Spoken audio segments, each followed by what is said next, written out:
Nah, untuk topik yang terakhir, dan ini adalah suatu kebijakan yang buat saya secara pribadi merupakan suatu kebanggaan bagi tim kami di Kemendikbud. Ini adalah perubahan kebijakan dan satuan biaya KIP kuliah. Kita masuk. Jadinya Bapak Ibu, yang terjadi sekarang ini dengan KIP, karena semuanya dipatok rata. Semua anak mau masuk universitas apapun diberikan standar kan, ya kan, 2,4 juta per semester. Padahal ada sekolah-sekolah yang sampai dengan 10 juta per semester, 12 juta per semester, dan sekolah-sekolah, banyak sekolah-sekolah yang lebih baik, PTN maupun PTS, yang jauh lebih tinggi. Jadinya Bapak Ibu, apa yang terjadi selama ini?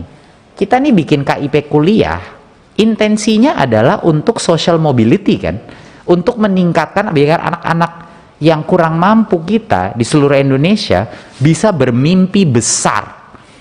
Bermimpi besar. Tapi kenyataannya kalau semuanya dipagu di 2,4 juta per semester, apa yang terjadi? Itu anak-anak yang kurang mampu, yang luar biasa berprestasinya, ya udah nggak ada yang percaya diri untuk masuk sekolah-sekolah yang lebih mahal, bener nggak?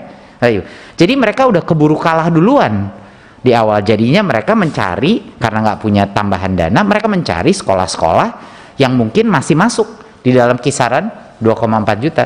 Jadinya impian kita untuk anak-anak kurang mampu kita untuk mencapai echelon tertinggi daripada prestasi dan pekerjaan apa, ya tidak tercapai. Jadi apa yang kita lakukan? Kita ubah mekanismenya. Yang kita lakukan adalah bukannya kita turunkan, malah kita naikkan dari 2020 cuma 1,3 triliun untuk KIPK, KIP kuliah. Untuk 2021 kita naikkan sampai dengan 2,5 triliun. Ya, kenapa kita naikkan ini? Jumlah penerimanya tidak berubah, 200.000 masih sama seperti 2020. Tetapi yang kita lakukan adalah kita memberikan unit pembayaran lebih besar tergantung kepada akreditasi daripada program yang dia diterima. Jadi bagi kalau yang Prodi A itu rata-rata akan diberikan sekitar 8 juta per rata-rata, dan itu bisa sampai batas maksimum sampai 12 juta per semester. Untuk Prodi B 4 juta, dan untuk Prodi C nggak berubah, sama seperti sebelumnya 2,4 juta. Ini artinya kenapa kita mau mengumumkan ini hari ini? Sebelum itu, satunya lagi adalah biaya hidup itu sekarang untuk pertama kalinya berdasarkan indeks kemahalan. Jadinya biaya hidup kalau anak itu dari manapun tapi dia sekolahnya di Jakarta, ya dia harus menerima lebih tinggi karena indeks kemahalan Jakarta jauh lebih mahal gitu. Jadi ya kemarin itu terstandar aja, semuanya seragam. Jadi kita sama, filsafat bos kita yang sekarang jauh lebih afirmatif, kita menggunakan filsafat yang sama, keadilan sosial bagi seluruh masyarakat Indonesia dan kemampuan seluruh rakyat Indonesia, dan kemampuan untuk bisa mencapai sampai echelon tertinggi. Harapan kami apa di Kemdikbud pada saat ini keluar?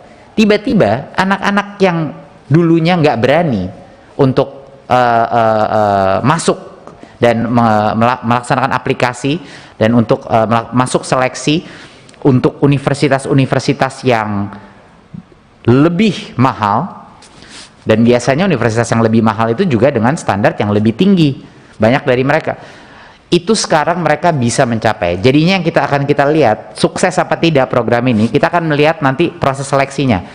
Apakah sekolah-sekolah terhebat dan juga yang angka iuran itu lebih mahal, apakah mereka mendapat ledakan jumlah anak yang mau masuk ke sekolah-sekolah tersebut yang tadinya sudah dikecualikan atas basis harga doang. Nah ini yang benar koreksi yang kita lakukan. Jadi bayangkan Bapak Ibu betapa semangatnya anak-anak, dia tahu kalau dia kerja keras, nih anak-anak di SMA sekarang nih, kalau dia kerja keras, kalau dia mencapai angka tertinggi, kalau dia mencapai prestasi yang hebat, dia bisa langsung lompat ke institusi-institusi terbaik kita walaupun mahal gitu. Nah ini swasta maupun negeri ya.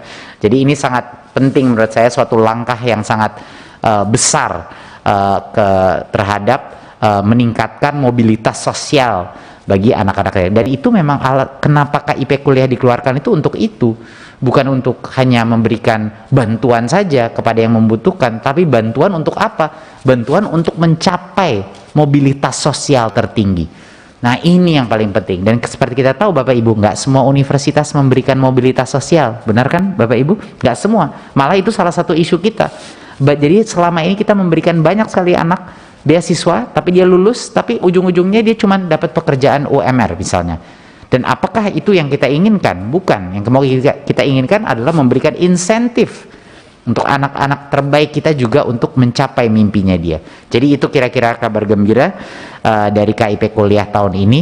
Dan saya rasa sekian dari saya Bapak Ibu. Itu adalah saya, mohon maaf kalau sedikit panjang, tapi biar komprehensif saya kembalikan kepada Ibu Ketua. Terima kasih. Wassalamualaikum warahmatullahi wabarakatuh.